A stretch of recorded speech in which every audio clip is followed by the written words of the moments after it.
Y bueno, nuestro estudio tiene dos partes, ¿eh? Como están viendo ahora, vamos a estudiar algunas preguntas. ¿Podemos probar que fueron cambiadas las palabras de la Biblia? Y la respuesta es sí, es claro que fueron cambiadas. Eso lo vamos a ver en la segunda parte, porque vamos a empezar viendo la octava parte de los hechos proféticos. Y después vamos a hacer justamente un análisis bíblico que lo va a mostrar claramente, porque resulta evidente cuando uno sabe lo que pasó y empieza a buscar y entender qué pasó, que cambiaron las palabras de nuestras Biblias. Y eso es evidente y lo vemos con solo analizar las palabras de nuestras Biblias. Ahora, pero vamos a la profecía de las 8 iglesias. Después que termina Sardis, que termina el tiempo de Tiatira, cuando Roma logra echar por tierra el lugar santuario de Dios y la verdad, asesinando a todo el remanente de la iglesia primitiva, la iglesia del desierto, y da muerte a los dos testigos, el único pueblo que queda es el que queda cautivo en medio de la iglesia católica, porque se extiende por toda Europa y por todo el mundo conocido, el norte de África, Asia Menor, etc. Y la única iglesia que queda es esa. Entonces, y viene el tiempo de Sardis, que es el tiempo de cautividad en Babilonia. Y ese tiempo llega al fin de los 1260 años en los que Dios sostiene a su iglesia en el desierto, o sea, exactamente tendría que ser 1291 después de Cristo. Y ahí es terminada la iglesia del desierto, y la verdad el lugar santuario de Dios son echados por tierra, y la iglesia del desierto, que era perseguida, no existe más, desaparece. Y solo queda la iglesia de Roma. Y el pueblo de Dios queda cautivo en medio de Babilonia. Y ese periodo se va a prolongar hasta el año 1517, cuando va a empezar el tiempo de la iglesia de reforma. Y el mensaje de Jesús al ángel que está en Sardis es claro, ¿no? Porque le dice que él cree que tiene vida, que tiene a Cristo y se llama cristiano, pero está muerto. Escribe al ángel de la iglesia en Sardis: el que tiene los 7 espíritus de Dios y las 7 estrellas dice esto: yo conozco tus obras, que tienes nombre de que vives. ¿Cuál es el nombre de que vives? De que naciste Dios, que sos de Cristo, sos cristiano, y estás muerto. Porque el pueblo de la Iglesia Católica creía que estaba en la Iglesia de Cristo, pero no era así, y estaba engañado, estaba en medio de Babilonia. Pero tienes unas pocas personas en Sardis que no han manchado sus vestiduras y andarán conmigo en vestiduras blancas porque son dignas. El que venciere será vestido de vestiduras blancas, y no borraré su nombre del libro de la vida, y confesaré su nombre delante de mi Padre y delante de sus ángeles. Ahora, esto es lo que el Espíritu dice a todas las iglesias, y nos dice especialmente a nosotros. Pero el problema del ángel de Sardis es que tenía nombre de que vivía y estaba muerto, porque no conocía la verdad. La verdad había sido echada por tierra y estaba siendo engañado por Jezabel. Este fue el periodo de mayor oscuridad y corrupción en la iglesia romana, aunque en medio de ella había personas que eran dignas, como dice Jesús. El tener o leer la Biblia estaba prohibido. O sea, nadie en este periodo podía leer la Biblia, ni siquiera la Biblia católica, y guiados por la avaricia, los sacerdotes romanos empezaron a extorsionar a la gente, aterrorizándolos con las doctrinas que enseñaban el tormento de las almas después de la muerte en el infierno y en el purgatorio. Y lo hacían para poder sacarles los pocos recursos que tenían con la venta de indulgencias. El Papa y los sacerdotes romanos vendían supuestamente los méritos de Cristo, que según ellos administraban, para que los muertos, los difuntos, pudieran saldar su deuda con Dios y la iglesia los pudiera librar del tormento al que estaban siendo sometidos por el Dios de Roma, el Dios Padre de la Trinidad, la imagen del príncipe de este mundo, como antes lo hacía Moloch Baal.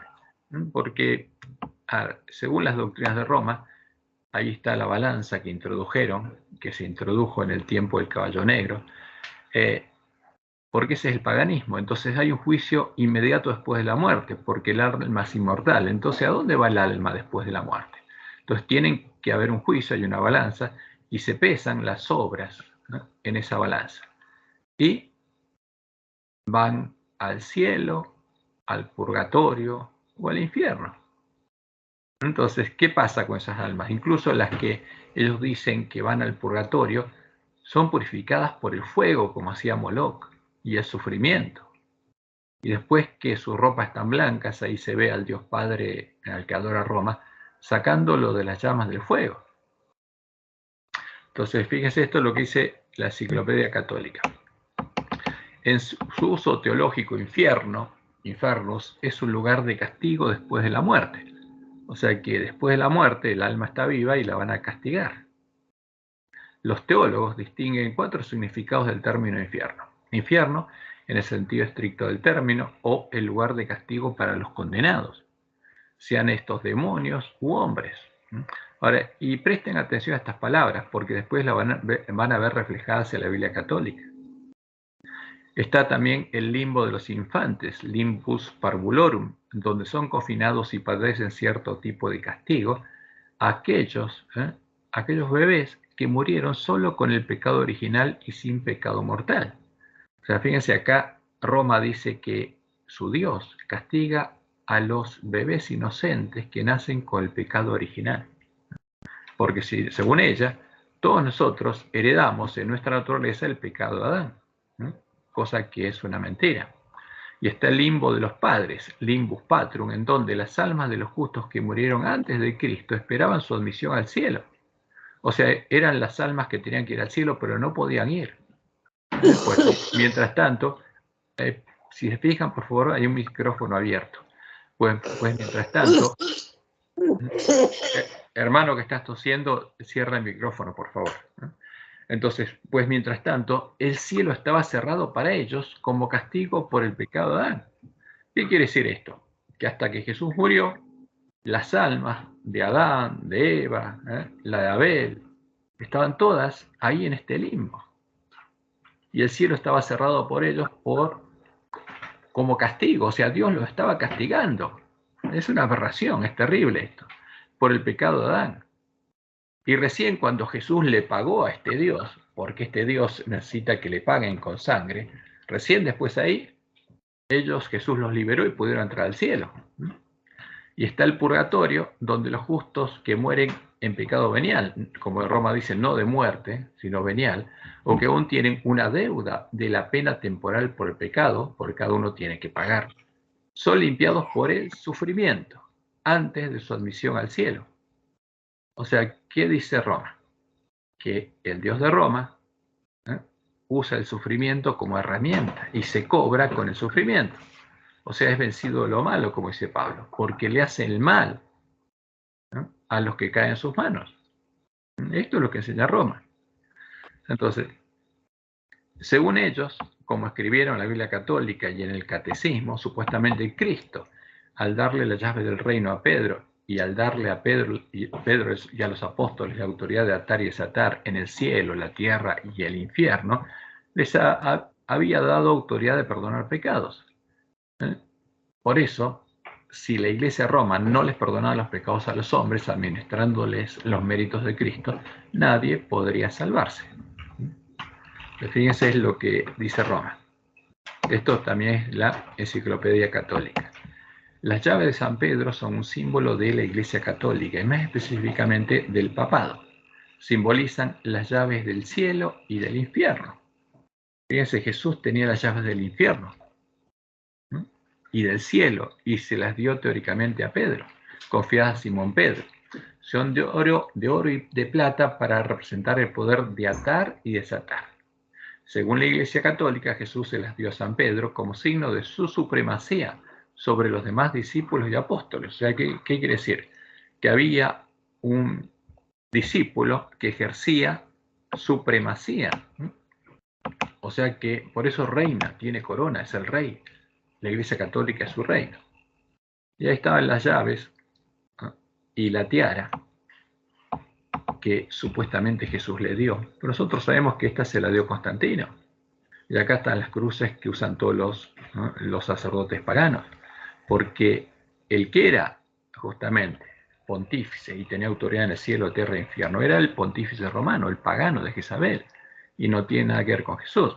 Y acá tenemos a Silvestre I, porque esta es la imagen de Silvestre I, el primero que se ciñó la tiara. Y esa tiara supuestamente es la que tiene el dios de Roma. ¿No? Acá está esa tiara y ahora la está usando el Papa.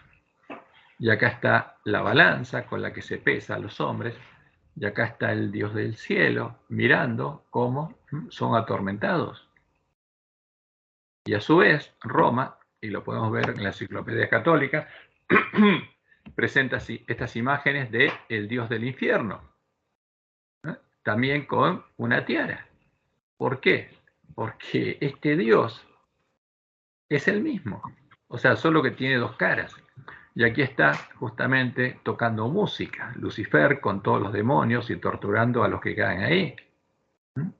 Y esto es lo que enseña Roma. Ahora, pero Lucifer, ¿quién es? Es un siervo del Dios que manda a los hombres para que lo torturen en el infierno. Porque ¿quién creó ese infierno? Supuestamente el Dios Padre. Entonces al que no le paga, lo manda al infierno y se cobra con el tormento eterno en el infierno. Esta es la doctrina de Roma, es una aberración, pero es así, y lo tiene escrito en sus libros, y lo sostiene. Y es interesante notar que las llaves del infierno son las llaves de uno de los lugares donde Cristo supuestamente reina, porque si es rey de ahí, tenía la corona y dominaba el infierno, y es el lugar realmente donde reina ¿quién? Lucifer, el alter ego, el otro yo, de la sustancia de los dioses. Porque de esa sustancia, para los paganos, salieron Zeus, el dios del cielo, y Hades, el hermano de Zeus, el dios del inframundo. Por eso, ellos tenían justamente esa corona, triple corona, porque eran representantes, el sumo pontífice romano es representante del dios del cielo y del infierno. Y de ahí justamente viene la triple corona pontificia que Constantino, como cabeza del dragón, le dio al Papa. Y esto es lo que dice Roma. Para que una indulgencia pueda beneficiar a aquellos en el purgatorio, se requieren varias condiciones, dice. La indulgencia debe ser otorgada por el Papa, porque él tiene las llaves. Debe haber suficiente razón para otorgarla. La indulgencia y su razón deben incumbir a la gloria de Dios y a la utilidad de la Iglesia. Por eso se vendían, no solamente para ser más útiles para las almas del purgatorio, o sea, no se dan por amor, tiene que ser de utilidad. La obra ordenada debe ser como en el caso de las indulgencias para los vivos. ¿Por qué? Porque alguien puede pagarle a Roma y Roma le vende la indulgencia para el muerto. Y así le sacaban la plata a los pobres católicos.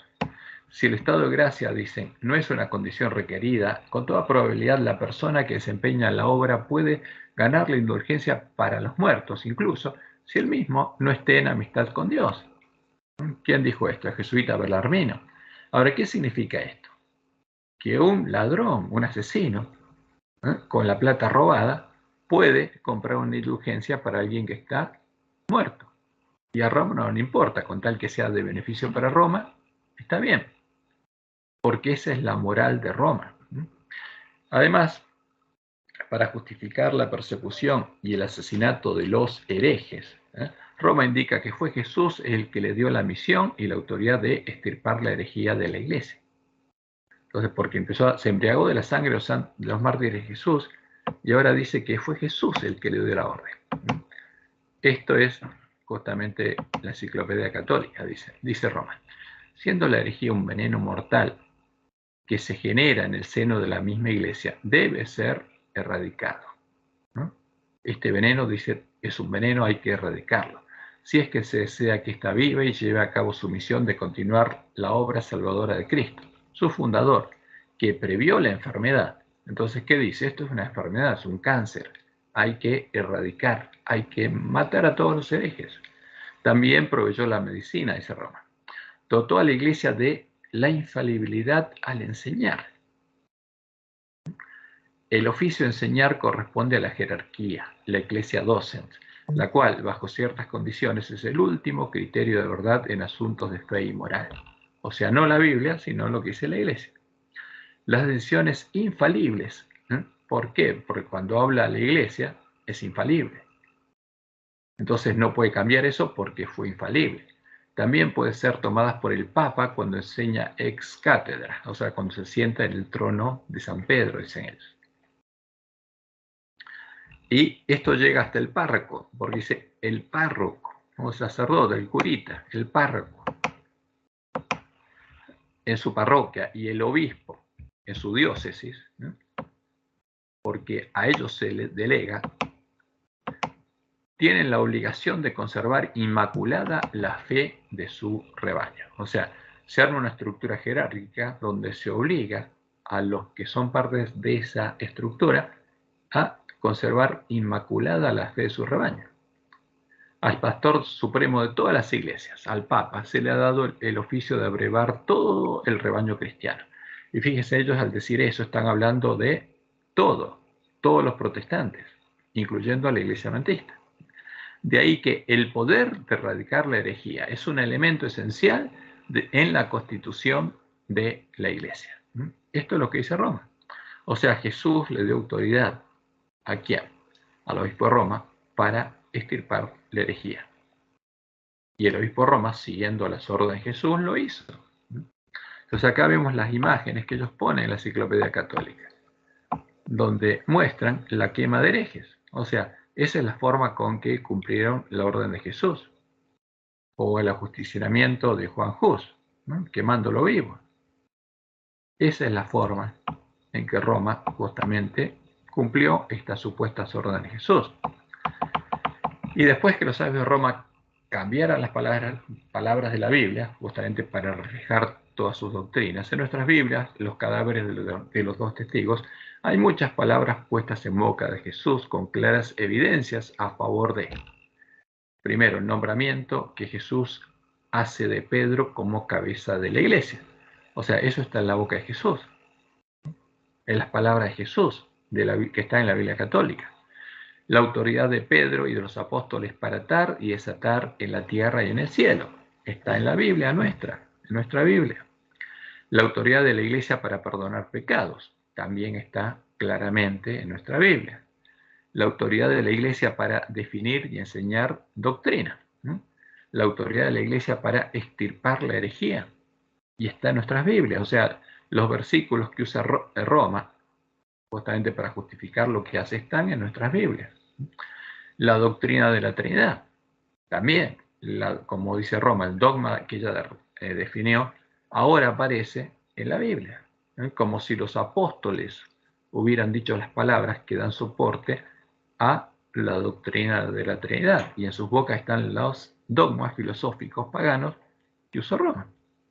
Está la doctrina de la inmortalidad del alma, está la doctrina del tormento eterno en el infierno, etc. Ahora, eso es lo que está en nuestras Biblias. Por eso, no podemos creer que nuestras Biblias, como sucedía en el tiempo de la iglesia primitiva, todas las palabras fueron inspiradas por Dios, como dice Pablo. Toda la escritura fue inspirada por Dios y es útil. Ahora, ¿qué pasa ahora? Es útil para enseñar el catecismo.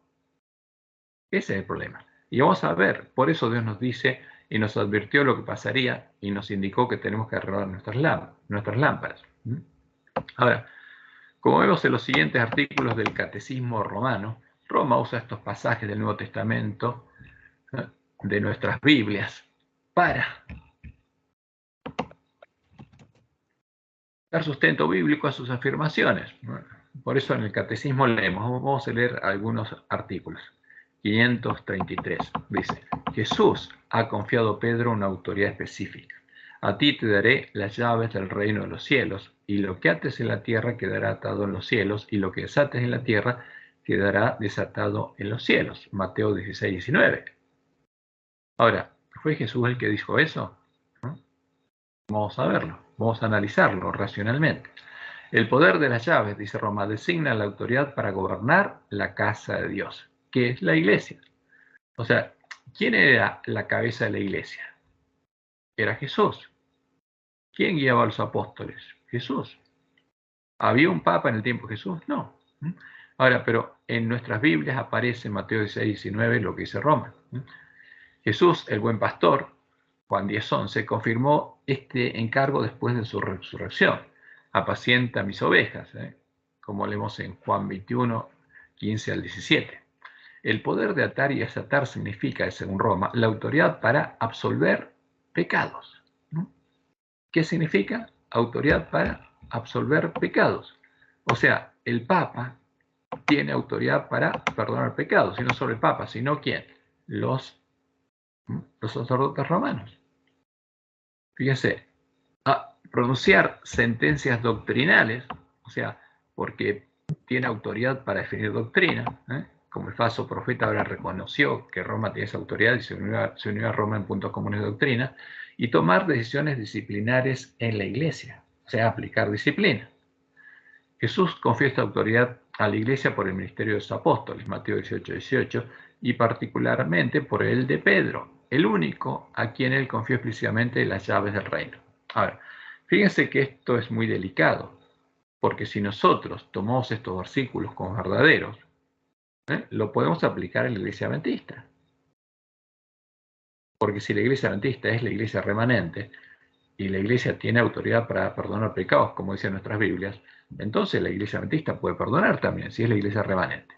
Puede determinar sentencias doctrinales y puede disciplinar, y puede extirpar la herejía. Ahora, ¿pero son verdaderos estos versículos? Por eso es muy importante que entendamos si son verdaderos o no. Artículo 881 del Catecismo. El Señor hizo de Simón, al que dio el nombre de Pedro y solamente de él, la piedra de su iglesia. O sea, ¿la iglesia cristiana está fundada sobre Pedro o sobre la roca? Sobre la roca, no sobre Pedro.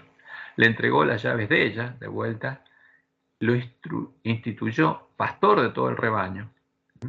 Y dice, y está claro que también el colegio de los apóstoles, unido a su cabeza, recibió la función de atar y desatar. Entonces, ¿quién es la cabeza de la iglesia? En vez de ser Cristo, es el Papa. Eso es lo que dice Roma. Y los apóstoles también pueden atar y desatar, como Pedro. Este oficio pastoral de Pedro y de los demás apóstoles pertenece a los cimientos de la iglesia. Se continúa por los obispos bajo el primado del Papa, dice Roma. Artículo 882. El Papa, obispo de Roma y sucesor de San Pedro, es el principio y fundamento perpetuo y visible de unidad, tanto de los obispos como de la muchedumbre de los fieles. El pontífice romano, en efecto, tiene en la Iglesia, en virtud de su función de vicario de Cristo y pastor de toda la Iglesia, la potestad plena, suprema y universal que puede ejercer siempre con entera libertad. Que tiene potestad plena, suprema y universal. Y por supuesto, este es el hombre pecado, el que ocupa el lugar de Cristo, se hace pasar por Cristo, es el anticristo. Por hacer esto es el anticristo. Artículo 1444.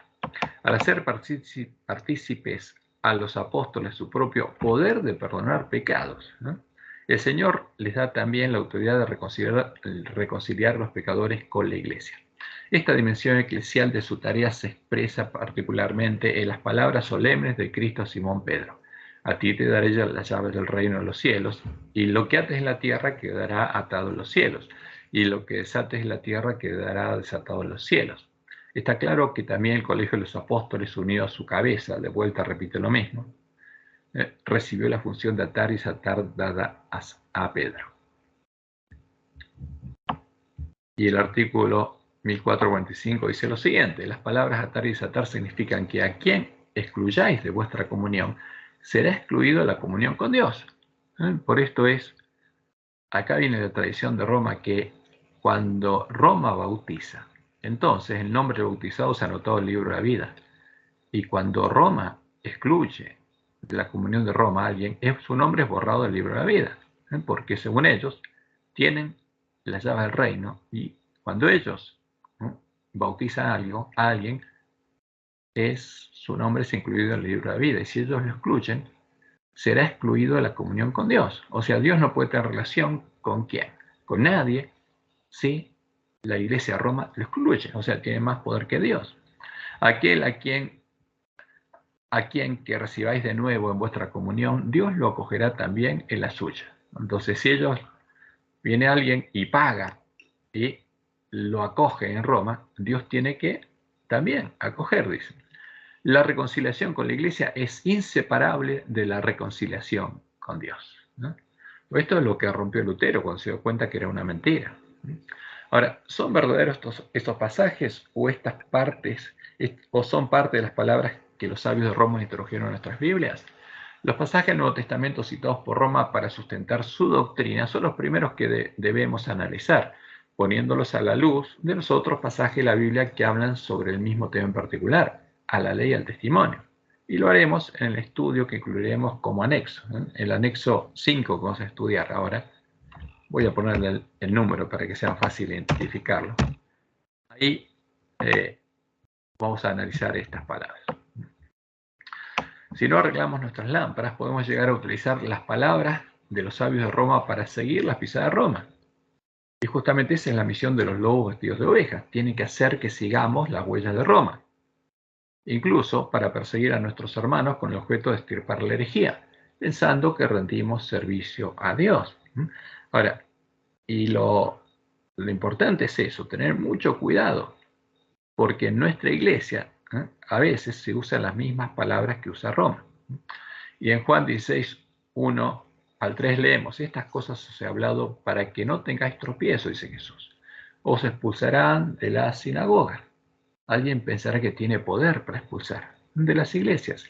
Y aún viene la hora cuando cualquiera que os mate para extirpar la herejía pensará que rinde servicio a Dios. Y harán esto porque no conocen al Padre y a mí. O sea, es obvio que lo que hizo Roma es porque no conoce al Dios verdadero ni al Jesús verdadero. Porque Jesús advirtió que esto lo iban a hacer. En nuestros días podemos corroborar fácilmente que, por no haber arreglado aún nuestras lámparas, muchos de estos pasajes apócrifos son usados en nuestra iglesia como si fueran pasajes verdaderos. Algunos de ellos para hacer doctrina y otros para establecer procedimientos similares a los de Roma. Por ejemplo, los procedimientos de disciplina que aparecen en el manual de nuestra iglesia usan los mismos pasajes que usa Roma para justificar lo que hizo ella. Ahora vamos a los hechos verdaderos. Estos son los hechos verdaderos que ya vimos ocurrieron en la historia y podemos ver en la Biblia. Primero, en la verdadera iglesia de Cristo, edificada sobre la verdadera roca, ningún hombre era mayor que otro. Jesús lo dijo claramente. Y en el templo de Dios no había un trono en el que se sentara Pedro, porque la iglesia primitiva era el templo de Dios y no había un trono en el que se sentara Pedro, ni ningún hombre. Estaba el trono de Dios solamente. Dios se sentaba en su trono y a su lado sentaba a Jesús. Eso es lo que enseña la Biblia. Segundo, el obispo de Roma recibió y tiene autoridad en la religión pagana del Imperio Romano, en la mujer Jezabel, y no en la iglesia de Cristo, ¿no? Porque la iglesia del desierto era perseguida por el Papa, como cabeza de Jezabel. Pero nunca fue parte de la iglesia de Cristo un Papa. El sumo pontífice romano era pagano y era la cabeza de la mujer Jezabel. Entonces, cuando Roma dice que es cabeza de la iglesia, está hablando cabeza de Jezabel, no de la verdadera iglesia de Cristo, a la que persiguió y asesinó. El trono, la corona y el poder del sumo pontífice romano en el cielo, la tierra y el infierno se lo dio Constantino en el siglo IV, ostentando el poder político de la sexta cabeza del dragón, porque la bestia romana era la sexta cabeza del dragón, y el poder político de la sexta cabeza de la mujer del dragón, Babilonia la Grande, porque Isabel era la sexta ramera, después de que los apóstatas terminaran de hacer la obra de Balaam. Como leemos en Apocalipsis 13, 1 y 2, me paré sobre la arena del mar y vi subir del mar una bestia que tenía 7 cabezas y 10 cuernos, y a sus cuernos 10 diademas, y sobre sus cabezas un nombre blasfemo. Y la bestia que vi era semejante a un leopardo, y sus pies como Dios, y su boca como boca de león. ¿Y quién le dio su poder, su trono y grande autoridad? ¿Jesús? No, el dragón. Ahora, pero Roma llama al dragón, lo llama Jesús. Por eso dice eso. Y el dragón, Satanás, le dio su poder y su trono y grande autoridad. Esta es la autoridad religiosa de la bestia religiosa. Ahora, pero el Papa después fue cuerno político. Y como lo vimos en el estudio pasado, el poder y la autoridad política para corregir herejes y extirpar la herejía de la religión oficial de la bestia romana, y no en la verdadera iglesia de Cristo, se la dio el dragón también. ¿A través de quién? De otro emperador, el emperador Justiniano, en el siglo VI, ¿no? El poder que empezó a ejercer en el año 538 después de Cristo. Justiniano nombró a la Iglesia de Roma cabeza de todas las iglesias del imperio y nombró al obispo de Roma corrector de herejes, dándole autoridad ejecutiva. Y con esa autoridad, el Papa finalmente dominó a todos los reyes que quedaron, a los 7 cuernos que quedaron, y reinó sobre ellos hasta 1798. Lo asombroso es notar que en nuestras Biblias los hechos ocurridos en los siglos IV y VI, ¿no?, aparecen como si hubieran ocurrido en el siglo I, dado que se pone en boca de Jesús la delegación de esa supuesta autoridad en su iglesia a Pedro y a los apóstoles, ¿no?, cuando eso nunca existió en la verdadera iglesia de Cristo, sino solo existió en medio de Jezabel, y existía durante el tiempo en que Jezabel era abiertamente pagana, porque el sumo pontífice romano es pagano. Entonces, después de este periodo, llega el periodo de Filadelfia. O sea, cuando termina Sardis, termina cuando Lutero encuentra la Biblia, empieza a leer la Biblia, y los reformadores empiezan a leer la Biblia y se dan cuenta de que Roma predica mentiras. Y con la Biblia en sus manos, justamente salen de medio de Roma. Y ese es el periodo más fructífero, justamente, que es el que tiene más hechos que tenemos que estudiar, porque termina, justamente la última parte de Filadelfia, es el tiempo de la iglesia adventista, las vírgenes que salen a recibir al esposo en 1844, y finalmente cabecean y se duermen. Y entonces dejan de estar en la condición del ángel de Filadelfia, ¿no?, porque se quedan dormidas. Y pasa todo lo que Dios anunció que tendría que pasar en el tiempo justamente que estuvieran dormidas. Pero eso lo vamos a ver en el estudio siguiente. Entonces, al final del periodo Sardis, cuando los que eran dignos tuvieron oportunidad de estar en contacto con la Biblia católica y empezaron a leerla, justamente ahí se dieron cuenta de lo que pasaba. Aunque los 2 testigos estuvieran muertos, fueron guiados por Dios a empezar la obra de la Reforma y empezar a darse cuenta de las abominaciones que hacía Roma. Entonces empezaron a salir de ella con sus lámparas en sus manos, sin llegar a darse cuenta que tenían en sus manos a los cadáveres de los 2 testigos, y fueron declarados herejes. ¿Por qué? Por leer la Biblia, aunque fuera la Biblia católica.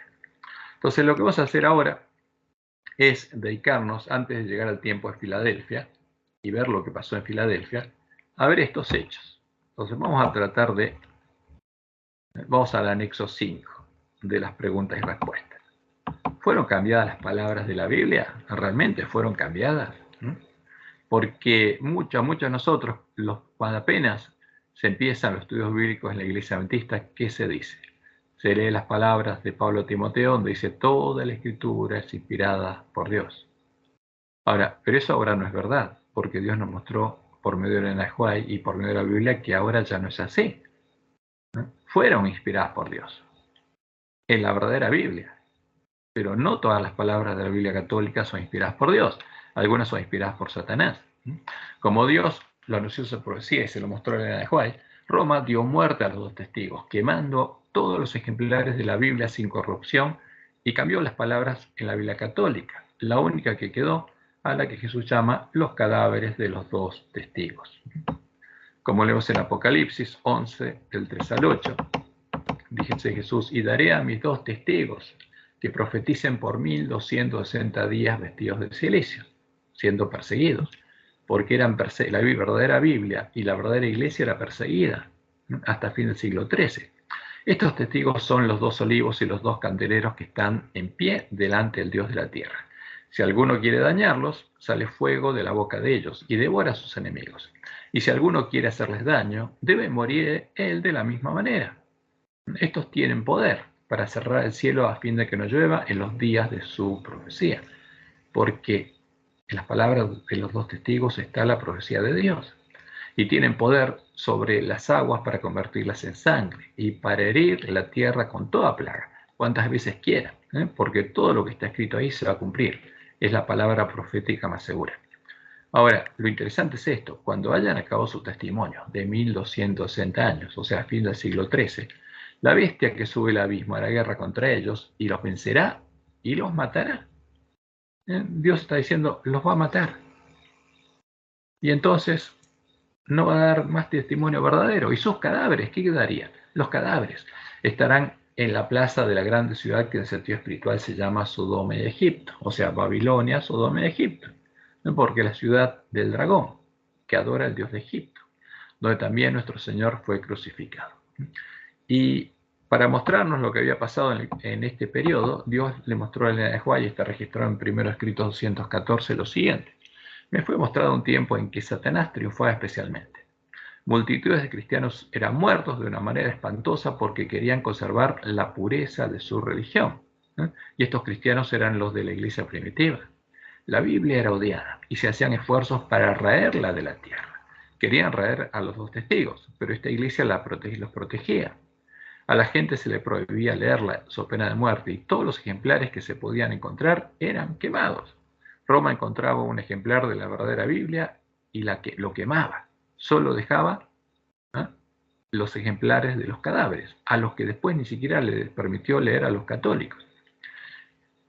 Y después dice Elena, vi que Dios había guardado en forma especial la Biblia. Sin embargo, cuando los ejemplares de ella eran pocos, hubo sabios que en algunos casos cambiaron las palabras, pensando que estaban haciendo más claro su sentido, cuando en realidad estaban confundiendo lo que era claro, inclinándolo hacia sus opiniones establecidas, que eran gobernadas por la tradición.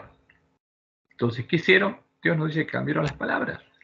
¿Las cambiaron o no? ¿Sí o no? Por un lado nos dice que dieron muerte a los dos testigos y por el otro nos explica cómo, cambiando las palabras de la Biblia, confundiendo lo que era claro e inclinándolo hacia sus opiniones establecidas que eran gobernadas por la tradición. Esto es lo que Dios le mostró a Elena de White que ocurrió con nuestras Biblias, para mostrarnos cómo debemos estudiarlas y cómo debemos arreglarlas para que los dos testigos vuelvan a la vida.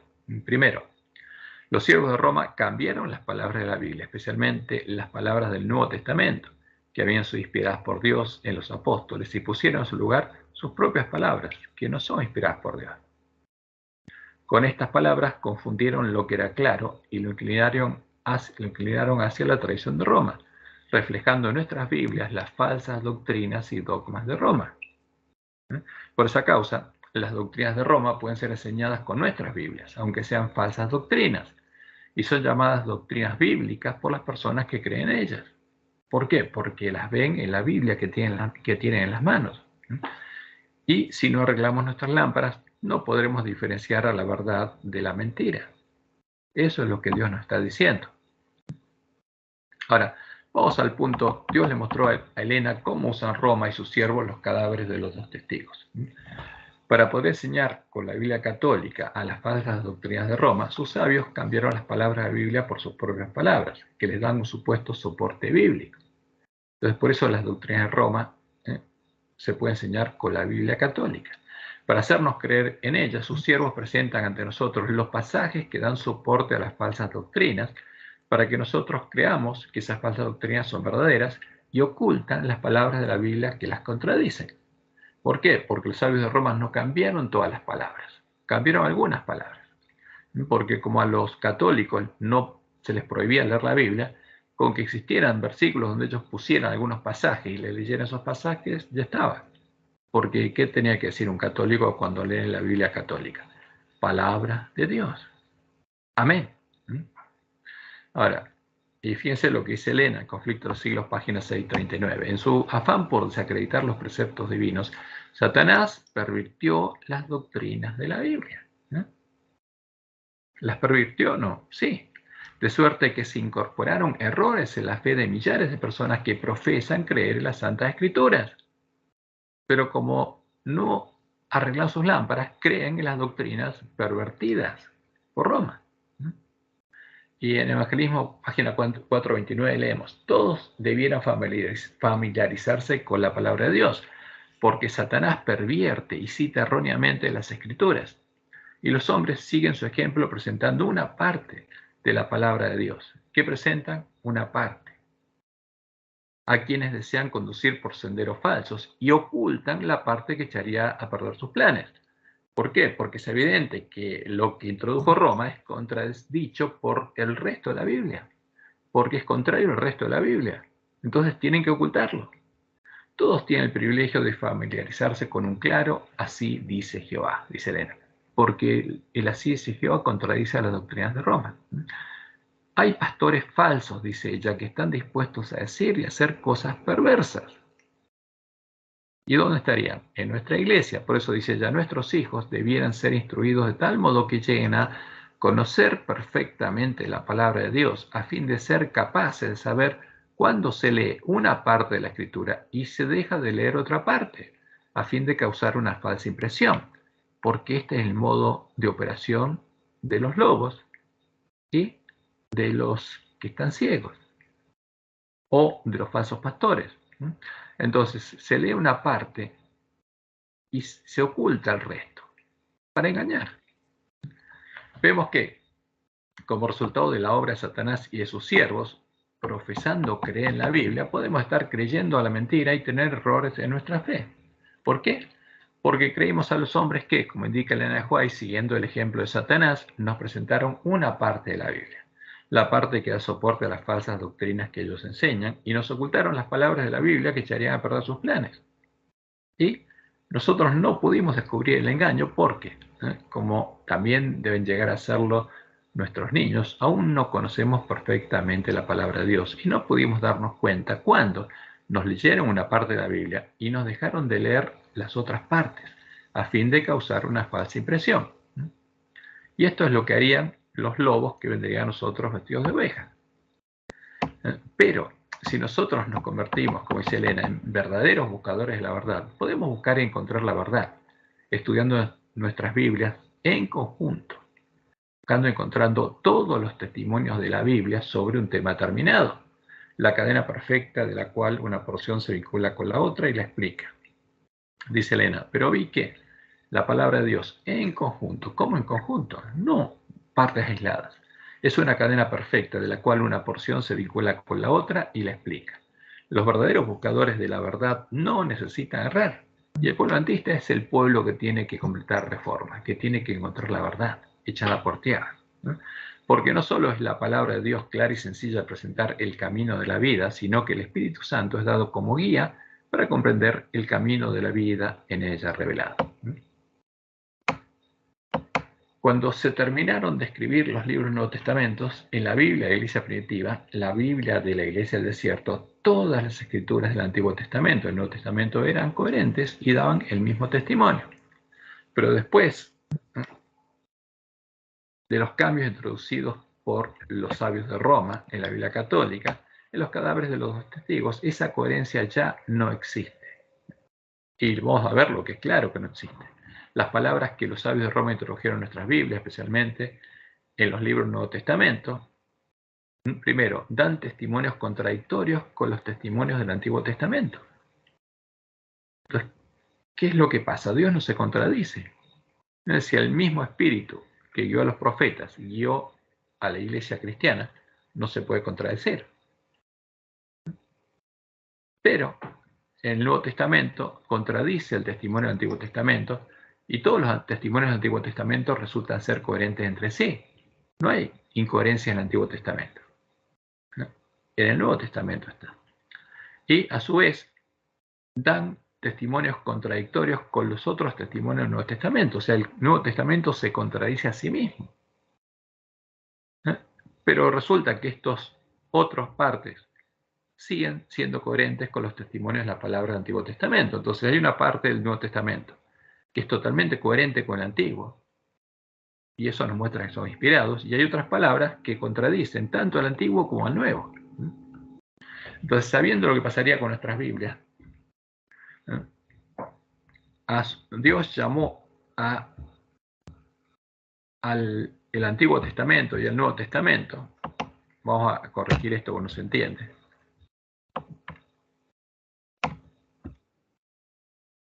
Los testigos.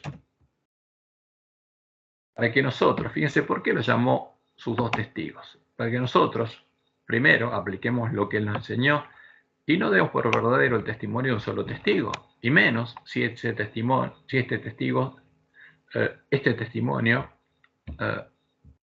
se contradice. Acá vamos a corregir esto.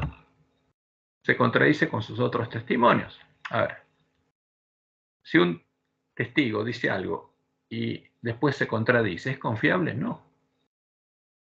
Y además, contradice el testimonio del otro testigo del Antiguo Testamento. No podemos dar por verdadero ese testimonio.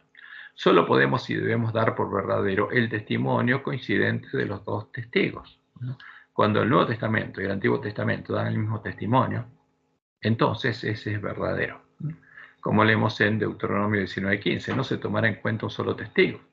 Solo por el testimonio de 2 o 3 testigos, ¿no? Se mantiene una afirmación. Y lo mismo leemos en 2 Corintios 13:1. Por boca de 2 o 3 testigos se decidirá todo asunto. Entonces, si encontramos un testimonio que contradice el Antiguo Testamento, no podemos decir que es verdadero. Y si se contradice a sí mismo el Nuevo Testamento, y hay un problema ahí. Como Dios no cambia, es veraz y no se contradice, sus juicios son eternos. Por eso, una sí dice Jehová es eterno. Y cuando Dios dice sí, es sí. Cuando dice no, es no. No hay que torcer eso. Como dijo Jesús en Mateo 5:37. Pero sea vuestro hablar sí, sí o no, no. Porque lo que es más de esto, de mal procede. El que no es claro y directo, hay un problema ahí. Y leemos en el Conflicto de Siglos, páginas 656 al 657, las verdades que se encuentran explicadas con la mayor claridad de la Biblia han sido envueltas en dudas y oscuridad por hombres doctos que, con ínfulas de gran sabiduría, enseñan que las Escrituras tienen un sentido místico, secreto y espiritual que no se deja de ver en el lenguaje empleado en ellas. Estos hombres son falsos maestros. Fue a personas semejantes a quienes Jesús declaró: no conocéis las Escrituras ni el poder de Dios. ¿Y qué dice Elena? El lenguaje de la Biblia debe explicarse de acuerdo con su significado manifiesto. Entonces, si Dios dice sí, es sí. No podemos torcer eso. A no ser que se trate de un símbolo o figura. En ese caso tenemos que entender el significado del símbolo. Pero cuando Dios dice algo claro y lo declara claramente, eso no cambia. Y si algo se contradice a eso, lo que se contradice es falso. Cuando la fe de una persona contradijera a una sí dice Jehová, esa sería una clara señal que nos mostraría que a esa persona aún no le habría amanecido. Aún no se habría dado cuenta que sus creencias no se sujetan y son contrarias al testimonio de la ley y los profetas, y no son verdaderas. Leemos en 1 Corintios 14, 32 al 33. Y los espíritus de los profetas están sujetos a los profetas. Ahora, un verdadero profeta de Dios nunca contradice a otro profeta, pues Dios no es Dios de confusión. Y por eso dice Isaías 8:20, a la ley al testimonio, si no dijeren conforme a esto es porque no les ha amanecido. Y la regla es clara. Si encontramos palabras del Nuevo Testamento que contradicen la ley y el testimonio de los profetas, quiere decir que el que las escribió no le había amanecido. Entonces vamos a ver algunos ejemplos. Empecemos por la autoridad de absolver o perdonar pecados, que dice la Iglesia de Roma que Jesús le dio al Papa y a la jerarquía romana. Roma asegura que Jesús delegó en el Papa a través del Pedro y en los sacerdotes romanos, a través de los apóstoles, la autoridad de absolver o perdonar pecados. ¿Es esto verdad? Lo que podemos comprobar fácilmente es que en nuestras Biblias sí están registradas las supuestas palabras en las que Jesús les habría dado al Papa y los sacerdotes romanos autoridad para perdonar pecados. Por ejemplo, Mateo 16, 18 y 19, como cita Roma, dice lo siguiente: y yo también te digo que tú eres Pedro, y sobre esta roca edificaré mi iglesia, y las puertas del Hades no prevalecerán contra ellas. Jesús hablando del Hades es medio raro, ¿no es cierto? Y a ti te daré las llaves del reino de los cielos. Y ahí dice que a Pedro Jesús le daría la llave del reino de los cielos. Y todo lo que atares en la tierra será atado en los cielos. Y todo lo que desatares en la tierra será desatado en los cielos. Sí, está el versículo. Ahí está el pasaje. El problema es, ¿fueron palabras de Jesús? Mateo 18, 18. Ahí le dice a los discípulos, que le extiende esta autoridad a los discípulos. De cierto os digo que todo lo que atéis en la tierra será atado en el cielo, y todo lo que desatéis en la tierra será desatado en los cielos. Y en Juan 20, 23, claramente les dice: a quienes remitiereis los pecados les son remitidos. O sea, ustedes, al que le perdonen los pecados, les son perdonados. Y a quienes se los retuviereis, les son retenidos. Ahora, si ustedes no se los perdonan, nadie se los puede perdonar. Y esto está en nuestras Biblias. Esta es la Reina Valera, la Biblia de la Iglesia Reforma. ¿Pero es verdad esto? Si estas supuestas palabras de Jesús fueran verdaderas, entonces la única que podría perdonar pecados sería la Iglesia de Roma, el Papa y el supuesto sucesor de Pedro y la jerarquía romana, los supuestos sucesores de los apóstoles. Y si la Iglesia romana no los perdonara, nuestros pecados son retenidos y no pueden ser perdonados. Ahora, esto está escrito en nuestras Biblias. ¿Es así? Entonces tenemos que hacernos católicos. Pero es una mentira. Cuando empezó Roma a perdonar pecados, en el tiempo de la apostasía. Antes ningún cristiano perdonaba pecados a nadie. Cuando fue quitado el continuo, como anuncia la profecía, fue quitada la obra de Cristo. Cuando el verdadero Jesús y su obra sacerdotal fueron quitados de en medio para poner en su lugar a la abominación desoladora, el anticristo y el sacerdocio romano. ¿Por qué? Porque los sacerdotes paganos perdonaban pecados. La iglesia cristiana no había sacerdotes. Entonces, esto fue introducido en la iglesia cristiana a comienzos del siglo IV, cuando Silvestre cristianizó a los sacerdotes paganos y a los sacramentos paganos. Entonces el Papa, el sumo pontífice romano y los sacerdotes paganos disfrazados de cristianos empezaron a perdonar pecados. En la iglesia cristiana nadie perdonaba pecados. Esto es pagano. Ahora, vamos a analizar estas palabras, justamente que leemos en nuestras Biblias, con el testimonio coincidente de los dos testigos. A ver, ¿qué dicen nuestras Biblias? Como lo establece la ley de Moisés y lo enseñó Jesús, el único que puede perdonar nuestros pecados es Dios, es Jehová, nuestro Dios y Padre. Y como nuestro sacerdote y sumo sacerdote, Jesús intercede por nosotros. Un hombre no puede perdonar pecados.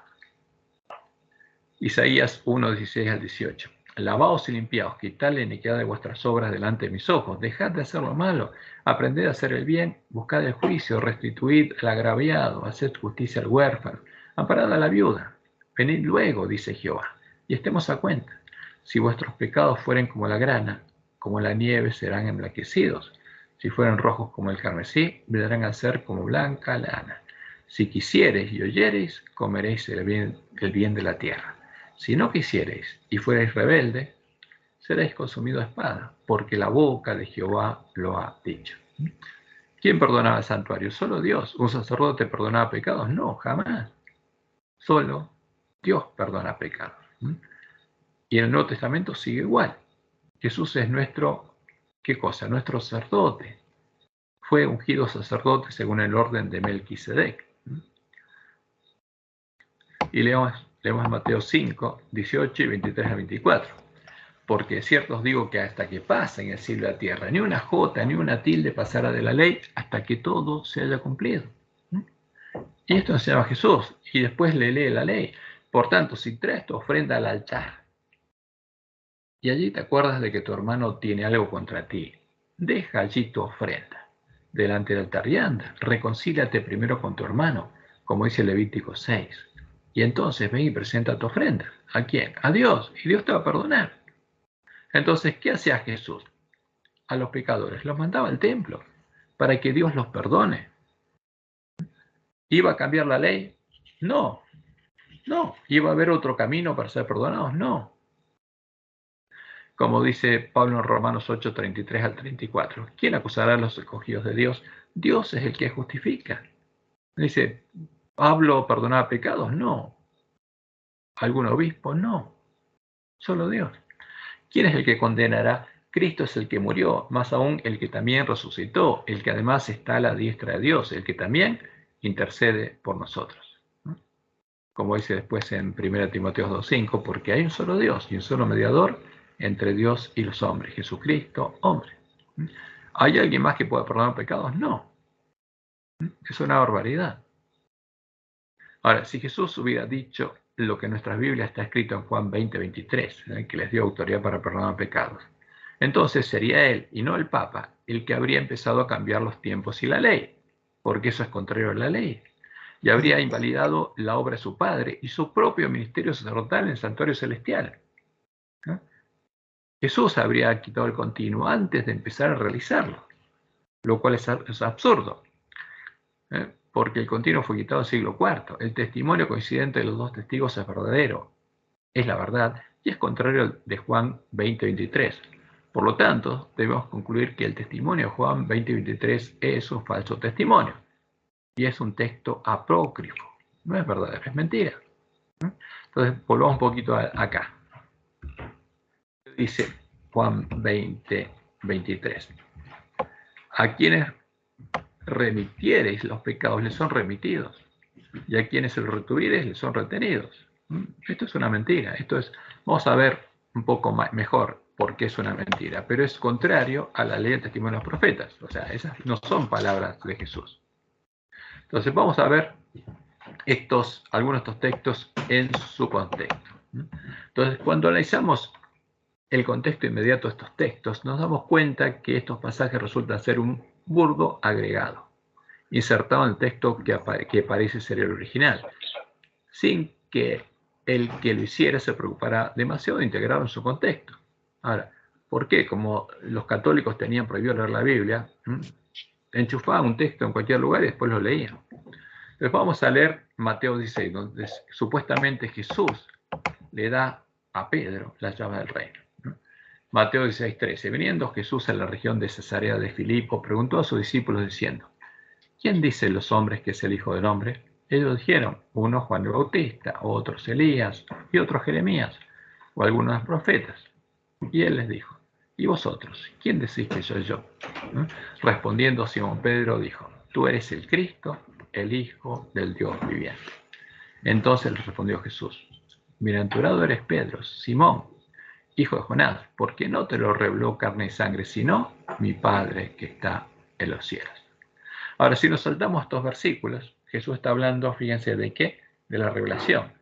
Entonces, mandó a sus discípulos que a nadie dijesen que él era Jesús el Cristo, porque el versículo 20 está relacionado con el 17, ¿no? Porque ellos escucharon: tú eres el Cristo.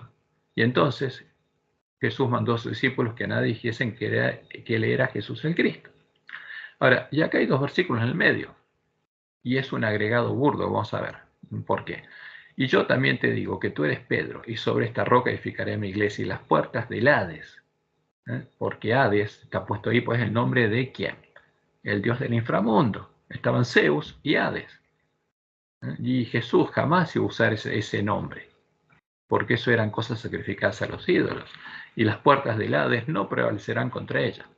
Y a ti te daré las llaves del reino de los cielos, y todo lo que atares en la tierra será atado en los cielos, y todo lo que desatares en la tierra será desatado en los cielos.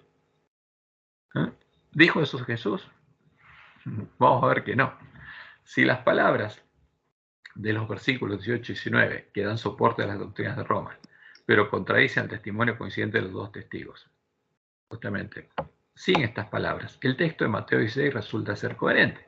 ¿Por qué? Porque vemos el versículo 17 y vamos al 20 y Jesús le dice que no digan nada. Le dice a Pedro: te lo reveló mi Padre, pero no lo diga.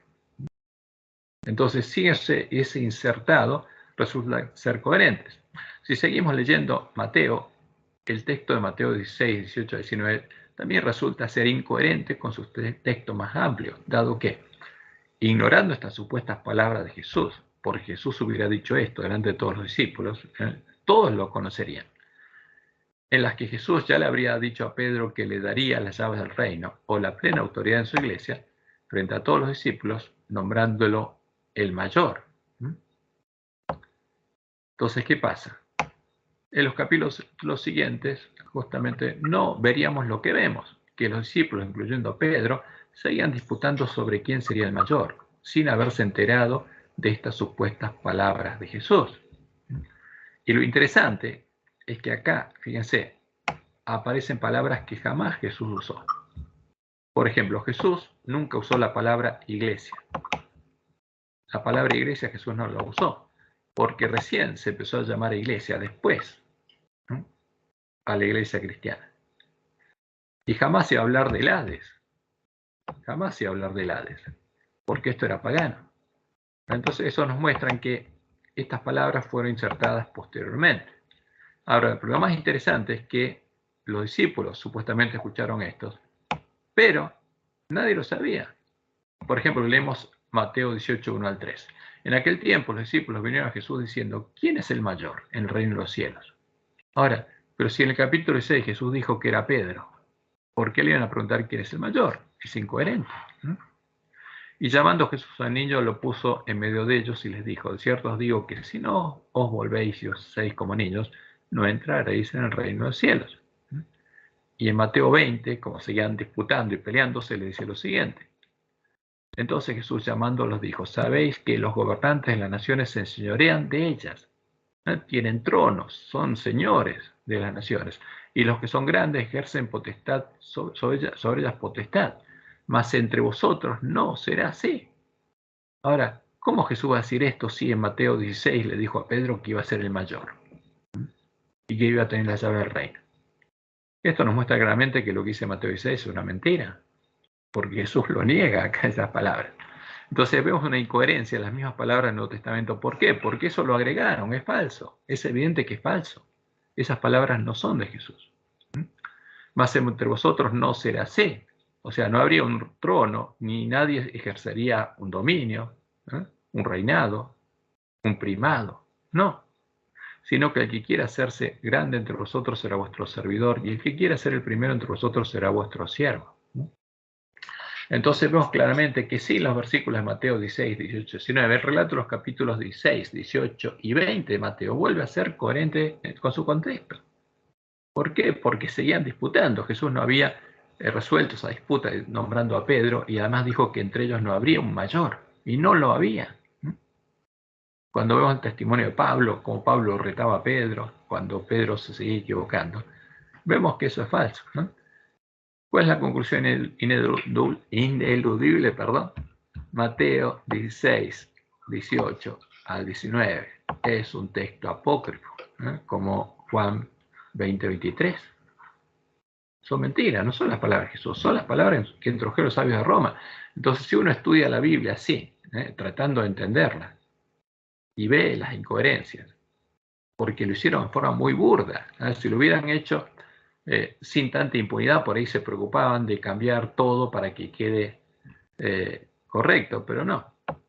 Ahora, por ejemplo, ahora vamos a ver el texto de Juan 20, 21 y 23, en el que Jesús supuestamente le dice que puede perdonar pecados. Empecemos el versículo 19. Cuando llegó la noche de aquel mismo día, el primero de la semana, estando las puertas cerradas, fíjense, es el día de las primicias, cuando Jesús resucitó. Fue al Padre y le dijo a María, no me toques, subo a mi Padre y a vuestro Padre, a mi Dios y a vuestro Dios. Y esa noche, después de la tarde, estuvo en el camino de Maús y ahora se aparece en el aposento alto. Estando las puertas cerradas, en el lugar donde los discípulos estaban reunidos por miedo de los judíos, vino Jesús y puesto en medio les dijo, paz a vosotros. Y cuando les hubo dicho esto, les mostró las manos y el costado, y los discípulos se regocijaron viendo al Señor. Entonces se regocijaron porque lo miraron, el costado, no es cuando se presentó, ya estuvieron con él mirándolo. Ahora, ¿qué pasaba? De vuelta, lo mismo que Mateo 16. Vamos al versículo 24. Pero Tomás, uno de los 12, llamado Dídimo, no estaba con ellos cuando Jesús vino y no lo vio. Por eso después cuando viene está la escena que aparece cuando viene. Y acá aparece un texto insertado entre Juan 20, 21 al 23. Entonces Jesús le dijo otra vez, paz a vosotros. Como envió el Padre, así también yo os envío. Y habiendo dicho esto, sopló y les dijo, recibid el Espíritu Santo. Ahora, ¿Jesús les dio el Espíritu Santo ahí? No. Esto nos muestra que escribió esto, no tenía ni idea de lo que escribía. Porque los que escribían esto eran filósofos romanos, pero no eran cristianos verdaderos. Como Jerónimo, era un filósofo y era secretario del Papa, pero no era un verdadero cristiano. Y habiendo hecho esto, les dijo, sopló y les dijo, recibid el Espíritu Santo. Y ahora les dice, a quienes remitieres los pecados, les son remitidos, y a quienes los retuvieres, les son retenidos. Y esto es una barbaridad. Obviamente, esto fue escrito por los sabios de Roma. No son las palabras de Jesús. Son mentiras. Entonces, cuando analizamos este texto en su contexto inmediato, nos damos cuenta que Juan 20, 21, 23 resulta ser un agregado al texto de Juan. El texto insertado no solo es contrario a la ley los salmos y los profetas. Un hombre, Jesús, diciéndoles que pueden perdonar pecados. Es el cumplimiento de la manifestación del hombre pecado, que pretende sentarse en el templo de Dios como Dios, haciéndose pasar por Dios, pretendiendo tener autoridad para perdonar pecados. Y también nos muestra que los sabios de Roma, como Jerónimo Estridón, conocían filosofía, pero no conocían ni la historia bíblica, ni la ley, ni el evangelio. Ese es el problema de ellos. Y es muy evidente. Entonces, ¿por qué? Porque los discípulos no recibieron el Espíritu Santo el día de la resurrección de Jesús, en el día de las primicias, sino lo recibieron en Pentecostés, después de que Jesús les hubiera abierto el entendimiento y por 40 días hubiera sembrado la semilla del reino, el evangelio del reino de Dios en sus corazones, como leemos en Hechos 1. A quienes también, dice Lucas en Hechos, después de haber padecido, se presentó vivo con muchas pruebas indubitables, apareciéndoles durante 40 días. O sea, tenían que entender la verdad. No podían recibir el Espíritu Santo, la promesa, si la semilla del reino estaba sembrada en sus corazones. Y durante 40 días Jesús les habló acerca del reino de Dios. Y estando juntos, les mandó que no se fuesen de Jerusalén, sino que esperase la promesa del Padre, las cuales dijo, oísteis de mí. Porque Juan ciertamente bautizó con agua, vosotros seréis bautizados con el Espíritu Santo dentro de no muchos días. Recibiréis poder cuando haya venido sobre vosotros el Espíritu Santo. ¿Pero cómo? ¿No es que 40 días antes, cuando resucitó, sopló sobre ellos? No, eso es una mentira. Y me seréis testigos en Jerusalén, en toda Judea, en Samaria y hasta lo último de la tierra. Por eso Dios nos dice que quiere un culto racional. Que cuando leemos estas palabras, como dice Apocalipsis 11, observemos los testigos y los estudiemos hasta que vuelvan a la vida. Como Jesús, los discípulos ejercerían el ministerio de la reconciliación y no lo harían perdonando pecados, sino llevando a los hombres a Dios, a nuestro Dios y Padre, para que Él, primero, los justificara, les perdonara, los perdonara de sus pecados y los santificara, los hiciera nacer de nuevo de Él y los transformara a imagen de Jesús. Por eso vemos que son falsos. Ahí tenemos dos pasajes insertados en la Biblia que son falsos. Ahora vamos a la otra parte que le importa a Roma. La inmortalidad del alma y el tormento eterno en el infierno. Otra prueba de la actividad de los sabios de Roma, cambiando las palabras de la Biblia, es poner en boca de Jesús las palabras que dan sustento a la doctrina de la inmortalidad del alma. Cuando Satanás dijo, no moriréis. Y a las doctrinas que enseñan qué pasa con el alma inmortal cuando muere el cuerpo. Las doctrinas tomadas de los paganos que creían en la inmortalidad del alma y en el camino del alma inmortal después de la muerte, el camino que los conducía al cielo, donde moraban sus dioses, o al infierno, el lugar de castigo de los malos y de los demonios. Aquí tenemos, justamente el primero es un papiro egipcio, cuando vemos que los egipcios tenían la balanza. Y acá vemos a uno que murió siendo llevado por el Dios con cabeza de perro para ser juzgado y pesado en la balanza de Mat. Y entonces, de acuerdo a lo que pasaba con eso, ya había otro que escribía el resultado del juicio, el alma iba al cielo o perecía. Y lo mismo tenemos, y esa es la balanza que introdujo Roma. Después tenemos a la derecha lo que enseñaban los griegos, que el que moría se iba al reino de Hades, a los campos asfódelos, y el que los llevaba era el que llevó a Cristo supuestamente a los infiernos, como dice Roma, él descendió a los infiernos. Y ahí, de acuerdo al juicio que se hacía, era mandado al cielo o era mandado al infierno, al Tártaro. Este es el camino al Tártaro, donde están todos siendo torturados. Pero esto es paganismo puro, eso es lo que Roma cristianizó, porque de ahí viene la triple corona.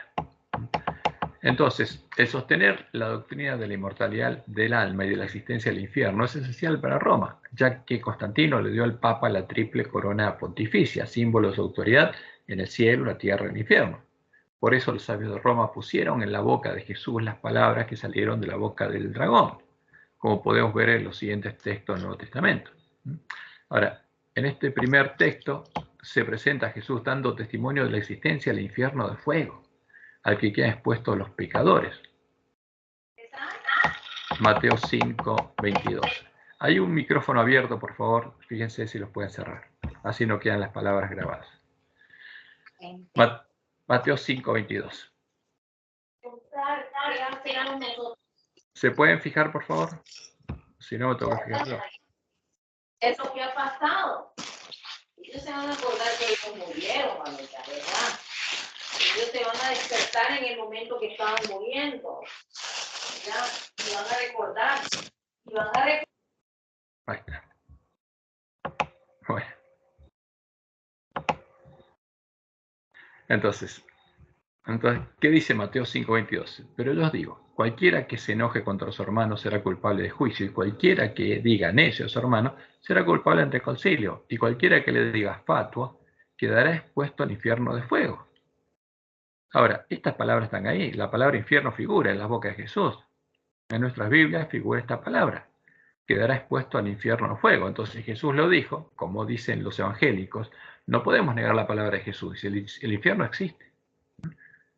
Los adventistas que niegan el infierno, ¿no?, están negando a Jesús. Entonces, y en este próximo conjunto de textos se presenta a Jesús dando testimonio de la existencia del infierno y de la condena del infierno, al que el cuerpo de los pecadores es echado.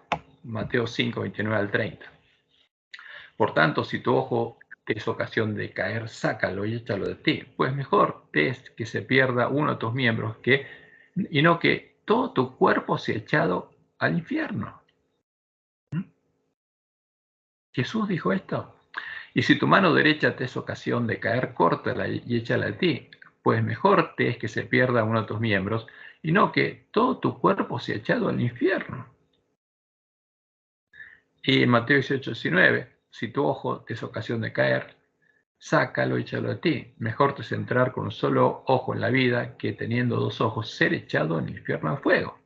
O sea, Jesús repite infierno a fuego, o sea, tiene que ser real, ¿no es cierto? ¿No? Mateo 23, 15 y 33. Ay de vosotros, escribas y fariseos hipócritas, porque recorréis mar y tierra para ser un prosélito, y una vez hecho, le hacéis 2 veces más hijo del infierno que vosotros. Serpientes, generación de víboras, ¿cómo escaparéis de la condenación del infierno? Ustedes van a ir al infierno, está diciendo Jesús. Ahí, por supuesto, esto es lo que enseñaba Roma. Entonces, cuando vendía indulgencias, les leía esto a la gente y les decía, bueno, se están quemando al infierno o al purgatorio. Y en el próximo párrafo Jesús da testimonio sobre la existencia del infierno y sobre la inmortalidad del alma y el tormento eterno en el infierno, en el fuego que no puede ser apagado. Fíjense, Mateo 9, 43 al 47. Si tu mano te fuere ocasión de caer, córtala. Mejor te es entrar en la vida manco que teniendo 2 manos ir al infierno, al fuego que no puede ser apagado. O sea que vas a arder eternamente. Entonces lo que enseña Roma es verdad. Y si tu pie te fuera ocasión de caer, córtalo. Mejor te es entrar a la vida cojo que teniendo 2 pies ser echado en el infierno, al fuego que no puede ser apagado. Y si tu ojo fuera ocasión de caer, sácalo. Mejor te es entrar al reino de Dios con un ojo que teniendo 2 ojos ser echado al infierno de fuego. Ahora, y entonces el que lee esto, le dice, toda la escritura es inspirada por Dios y el infierno existe, por supuesto. Mentira. La escritura era inspirada por Dios, pero tenemos en las manos de los cadáveres. Y en los siguientes textos se pone en boca de Jesús un testimonio aberrante acerca de su padre, presentándolo como un monstruo vengativo y sin amor, al que hay que tenerle miedo. Su padre sería el destructor, al que hay que tenerle miedo, como a Moloch Baal, porque destruye. Pero el destructor, sabemos que la Biblia es Satanás. Cuando Jesús habla de destructor, habla de Satanás. Su padre es el que castiga y quita la vida, el que mata. Por eso Jesús mata, según las palabras que puso Roma en la boca de Jesús. Su padre echa en el infierno después de haber quitado la vida. Su padre destruye el alma y el cuerpo en el infierno. Su padre es el creador del infierno y del sufrimiento, las herramientas que son parte de su justicia, incluyendo el tormento eterno de los pecadores. Mateo 10, 28. Y no temáis a los que matan el cuerpo, mas el alma no pueden matar. ¿Qué está diciendo? el alma queda viva. Entonces muere el cuerpo y ¿qué pasa el alma? Queda viva. Temed más bien al que puede destruir el alma y el cuerpo en el infierno. O sea, después de la muerte, el alma es echada y el cuerpo ¿dónde? En el infierno. Porque cuando muere una persona, el alma sigue viva. Jesús diciendo esto. Pero os enseñaré a quién debéis temer. O sea, temed a aquel que después de haber quitado la vida, o sea, les va a quitar la vida y después tiene poder de echar al infierno. O sea, al alma lo va a echar al infierno. Si os digo, a este temed. Y en la parábola del rico y Lázaro, se pone en boca de Jesús una fábula traída de la tradición pagana del cielo y del infierno, que explica en detalle cuál es la doctrina de Roma. Porque esto que está acá es pagano. Y no lo dijo Jesús. El mendigo murió y fue llevado al cielo, porque el alma es inmortal. El rico murió y quedó en el infierno, en el reino de Hades, el dios de la muerte, el hermano de Zeus, el padre de Apolo y dios del cielo, su alter ego, donde estaba siendo atormentado, dice. Y el rico estaba siendo atormentado por la llama del infierno y nunca podría salir de allí. Su tormento sería eterno. Entonces, ¿enseñó Jesús el tormento eterno del infierno? Si Jesús hubiera dicho esta parábola, por supuesto que lo hubiera enseñado. Había un hombre rico que se vestía de púrpura y de lino fino y hacía cada día banquete con esplendidez. Había también un mendigo llamado Lázaro, que estaba echado a la puerta de aquel, lleno de llagas, y hacía saciarse las migajas que caían de la mesa del rico, y aún los perros venían y lamían sus llagas. Aconteció que murió el mendigo y fue llevado por los ángeles al seno de Abraham. Entonces muere y es llevado al cielo, porque inmediatamente en juicio es llevado al cielo, no queda en la tumba. Y murió también el rico y fue sepultado. Y en el Hades alzó sus ojos, estando en tormentos. ¿Dónde fue? Al reino de Hades. Jesús diciendo esto, no, es una barbaridad, esto es pagano. Y en el Hades, en el reino de Hades, alzó sus ojos, estando en tormento, estaba siendo atormentado. Y vio de lejos a Abraham y a Lázaro en su seno. Entonces él, dando voces, dijo, Padre Abraham, ten misericordia de mí, y envía a Lázaro para que moje la punta de su dedo en agua y refresque mi lengua, porque estoy atormentado en esta llama. Estaba siendo atormentado en el fuego, quemado vivo. Y claro, un católico lee esto y cree en lo que dice Roma. Pero Abraham le dijo, hijo, acuérdate que hiciste tus bienes en tu vida y Lázaro también males. Pero ahora este es consolado aquí y tú atormentado. ¿Cómo es la cosa? Ahora, Dios lo estaba atormentando. Además de todo esto, una gran cima está puesta entre nosotros y vosotros, de manera que los que quisieran pasar de aquí a vosotros no pueden, ni de allá pasar acá. Vas a estar eternamente en el infierno. Y eso es una barbaridad, pero está en nuestras Biblias. Sí. Entonces, para justificar la enseñanza del juicio inmediato después de la muerte, y esto es asombroso, en Lucas 23, 39 al 43, citado en el artículo 1021 del Catecismo, los sabios de Roma transformaron a uno de los ladrones que fue crucificado, de los que fueron crucificados con Jesús, en un ladrón bueno, y pusieron en la boca de Jesús la promesa de su inmediata presencia en el cielo. Lucas 23, 39 al 43. Y uno de los malhechores que estaban colgados le injuriaba, diciendo, si tú eres el Cristo, sálvate a ti mismo y a nosotros. Respondiendo el otro, le reprendió diciendo, ¿ni aún temes tú a Dios estando en la misma condenación? Nosotros, a la verdad, justamente padecemos, porque recibimos lo que merecieron nuestros hechos, mas este ningún mal hizo. Y dijo a Jesús, acuérdate de mí cuando vengas en tu reino. Entonces Jesús le dijo, de cierto te digo que hoy estarás conmigo en el paraíso, hoy mismo, porque es lo que dice literalmente. No le dice, hoy te digo que vas a estar después conmigo en el paraíso, no, hoy vas a estar, porque esto lo escribieron los sabios de Roma. Ahora, ¿es verdad esto? No, es mentira. Todo este párrafo no es verdadero. ¿Por qué? De vuelta está abierto el micrófono. A ver si, por favor. Sí, ya lo hice. Entonces,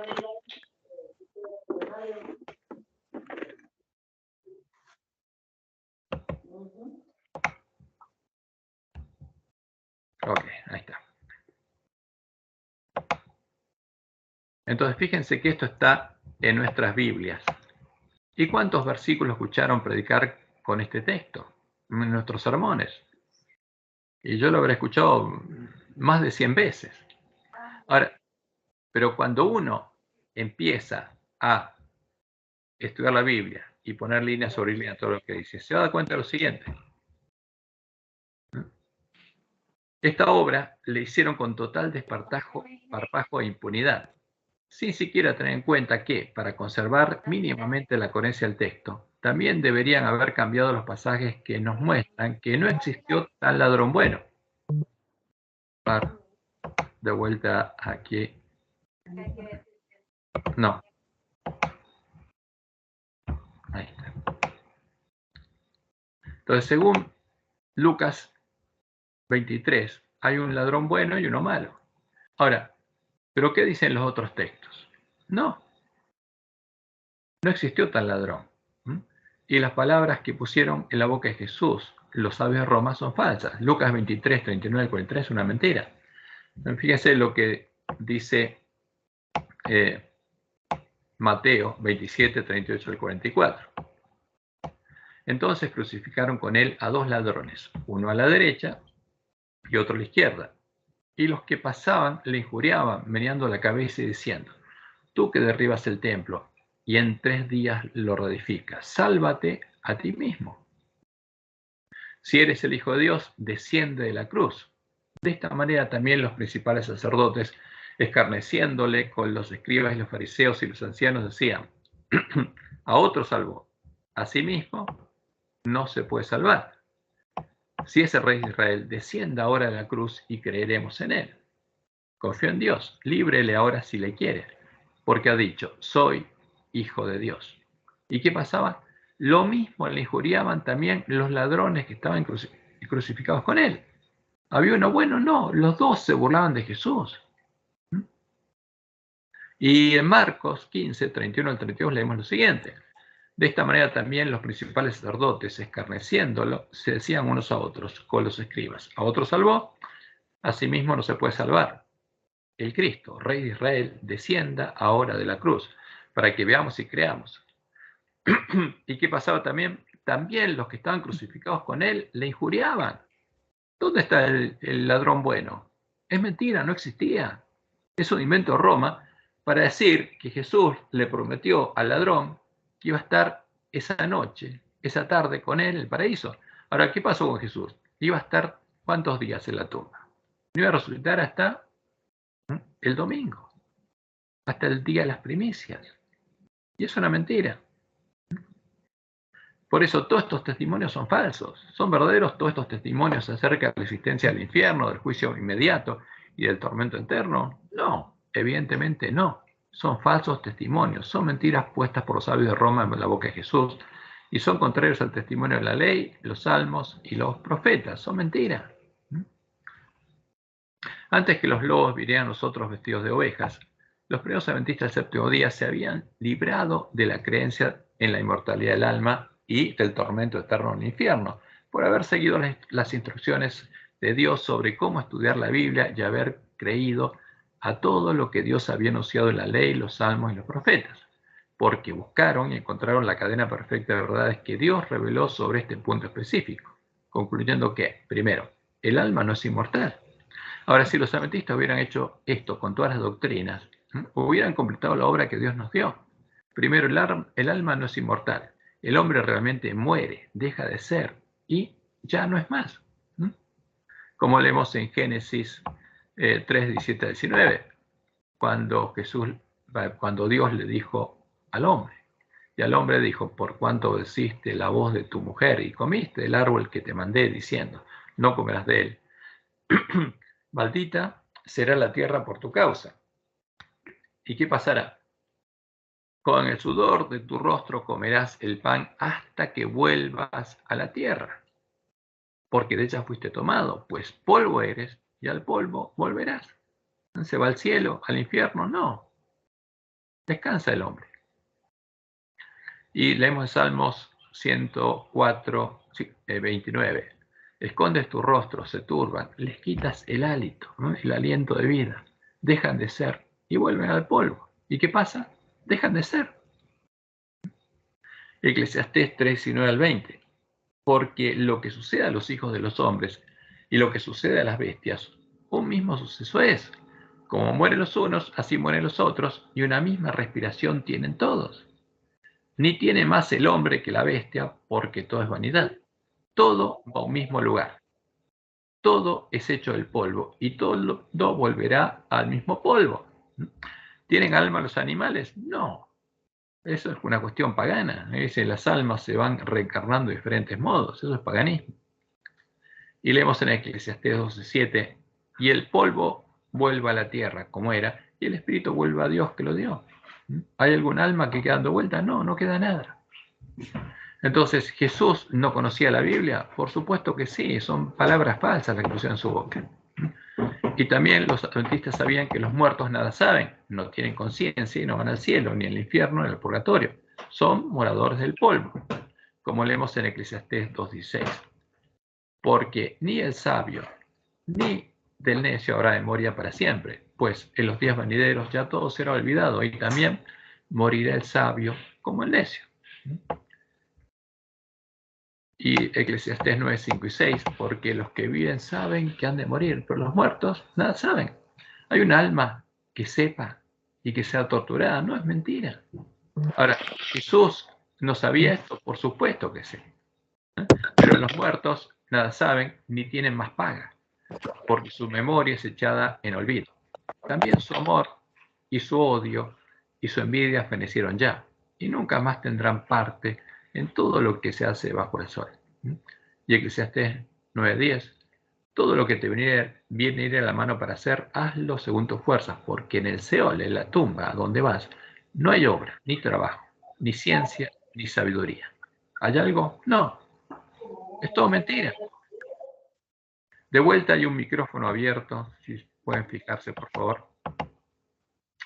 Entonces sabemos y ellos sabían que no existen ni el infierno, ni el limbo, ni el purgatorio, ni el tormento eterno en el infierno. Solo existen la muerte primera, de la cual se puede resucitar, como enseñó Jesús, y la muerte segunda, de la cual no hay resurrección. Como leemos en Juan, voy a tener que, a ver, hermanos, si pueden cerrar los micrófonos. Acá. Ahí está.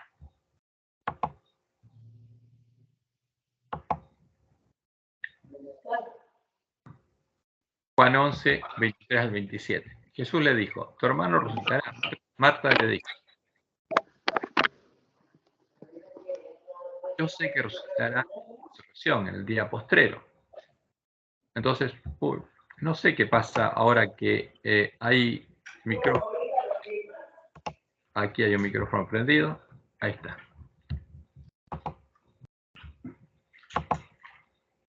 Entonces Jesús le dijo, tu hermano resucitará. Marta le dijo, yo sé que resucitará en la resurrección, el día postrero. Y entre tanto, no. Si va derecho al cielo, no. Le dijo Jesús, yo soy la resurrección y la vida. El que cree en mí, aunque esté muerto, vivirá. Y todo aquel que vive y cree en mí, no morirá eternamente. ¿Crees esto? Le dijo, sí, Señor, yo he creído que tú eres el Cristo, el Hijo de Dios, que has venido al mundo. ¿Qué dice la profecía? Isaías 26, 19 al 21. Tus muertos vivirán, sus cadáveres resucitarán. Despertad y cantad, moradores del polvo. Entonces, ¿qué pasaría hasta la resurrección? Estarían muertos. No existirían. No hay una vida después de la muerte. Están en el polvo. ¿No? Tus muertos vivirán, sus cadáveres resucitarán. Despertad y cantad, moradores del polvo. Porque tu rocío es cual rocío de hortalizas, y la tierra dará sus muertos. ¿No? Anda, pueblo mío, entra a tus aposentos, cierra atrás de tus puertas, escóndete un poquito, por un momento, en tanto que pasa la indignación. Porque aquí que Jehová sale de su lugar para castigar al morador de la tierra por su maldad contra él. Esto es lo que ocurre al día de Jehová. y la tierra descubrirá la sangre derramada sobre ella, y no encubrirá ya más a sus muertos. Por eso Apocalipsis 26 dice, bienaventurado y santo el que tiene parte en la primera resurrección, porque va a haber dos. La segunda muerte no tiene potestad sobre estos, sino que serán sacerdotes de Dios y de Cristo y reinarán con él 1000 años. Entonces, ¿dónde estarían los hombres muertos? En el polvo. No hay ni infierno, ni nada, ni tormento, ni juicio inmediato, ni nadie va al cielo, ni al infierno, ni al purgatorio. Es todo mentira de Roma. Y en Apocalipsis 26 leemos, pero los otros muertos no volvieron a vivir hasta que se cumplieron 1000 años. Esa es la segunda resurrección. Y Apocalipsis 20:10 leemos, y el diablo que los engañaba fue lanzado en el lago de fuego y azufre, donde estaban la bestia y el falso profeta. Ahora, y esos serán atormentados. Eso lo puso Roma. ¿Por qué? Porque no va a haber tormento. Porque ya no va a haber más tormento, ni dolor, ni clamor. Esto serán atormentados, lo puso Roma. Y porque en Apocalipsis 20, 14 y 15 leemos, y la muerte y el Hades fueron lanzados al lago de fuego. Esta es la muerte segunda. Y el que no se halló inscrito en el libro de vida fue lanzado al lago de fuego. Y como dice Isaías 26, 14, ¿qué pasa con la muerte segunda? Muertos son, no vivirán, han fallecido, no resucitarán, porque los castigaste y destruiste y deshiciste todo su recuerdo. Esa es la muerte segunda. No hay más recuerdo de ellos. No están sufriendo.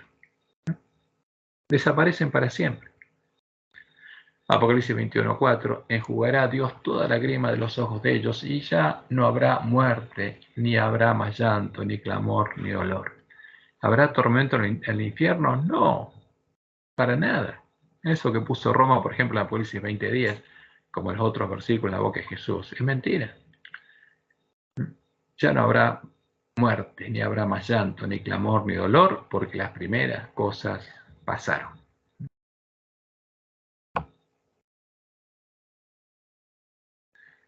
Por eso sabemos que no existe un juicio inmediato después de la muerte, como enseña Roma, en el que creen los paganos también, que define el destino inmediato del alma inmortal de los muertos.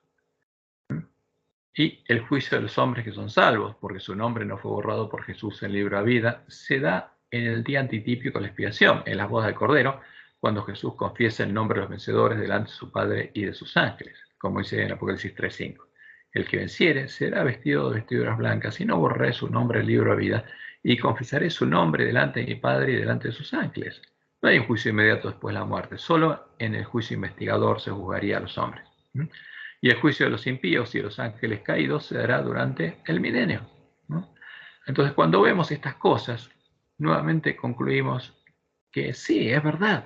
Roma cambió las palabras de la Biblia para reflejar en ellas sus falsas doctrinas. No se puede negar, es evidente. ¿Qué tenemos que hacer, como dijo Jesús? Arreglar nuestras lámparas. Ahora, el problema es el fanatismo. ¿Qué le sucede al que cierra sus ojos al anuncio de lo que sucedería con nuestras Biblias y cree que todas las palabras de nuestras Biblias, de los cadáveres de los dos testigos, fueron inspiradas por Dios? Como los católicos, va a llegar a creer que, como Jesús lo enseñó con sus propias palabras, porque nuestra Biblia aparece en la boca de Jesús, es verdad que el Papa y los sacerdotes romanos tienen autoridad para perdonar pecados, y que si ellos no se los perdonan, sus pecados son retenidos y no pueden ser perdonados. Va a llegar a creer en la doctrina de la inmortalidad del alma y en el tormento eterno en el infierno. Van a pensar que son doctrinas verdaderas. Y van a pensar, por supuesto, que la puerta ancha es la puerta verdadera, etc. Porque los protestantes creen que las doctrinas de ellos son verdaderas. ¿Por qué? Porque las ven reflejadas en la Biblia católica, en nuestras Biblias. Por eso Jesús nos dijo que arreglemos nuestras lámparas, porque la única forma en que podemos ser libres del engaño es conociendo la verdad. Dijo Jesús a los judíos que habían creído en él, si vosotros permaneciereis en mi palabra, seréis verdaderamente mis discípulos y conoceréis la verdad, y la verdad os hará libres. Y la verdad es lo que Jesús nos dijo en Apocalipsis 11, que Roma dio muerte a los dos testigos y que tenemos que estudiar esos dos testigos. Por eso los llamó a los dos testigos, para dar por verdadero solo al testimonio coincidente de los dos testigos, y así arreglar nuestras lámparas, para que la luz de nuestras lámparas ilumine nuestro camino hasta la ciudad de Dios. Bueno, esto es lo que vimos, algunos ejemplos, para que veamos que realmente Roma cambió las palabras de la Biblia. Es lo que Dios le mostró en el Juárez, es verdad. Cambió las palabras de la Biblia para reflejar sus tradiciones, sus doctrinas. Por eso tenemos que, esto nos muestra justamente que estamos en un tiempo delicado y que hay mucha gente que está siendo engañada. Y nosotros, para poder explicarle a un católico cuál es la verdad, tenemos que mostrarle con nuestras Biblias, que es la misma Biblia que tiene él, cuál es la verdad. Y para eso tenemos que hacer un trabajo. Y Dios nos dio la orden de leer y oír las palabras de profecía para entender lo que tenemos que hacer y después guardar las palabras de la profecía. Y una de las instrucciones que Dios nos dio es arreglar nuestras lámparas, para que los dos testigos vuelvan a la vida y para que la luz de nuestras lámparas pueda guiar nuestros pies por el camino angosto que lleva a la ciudad de Dios y que entremos por la puerta estrecha y no por la puerta ancha.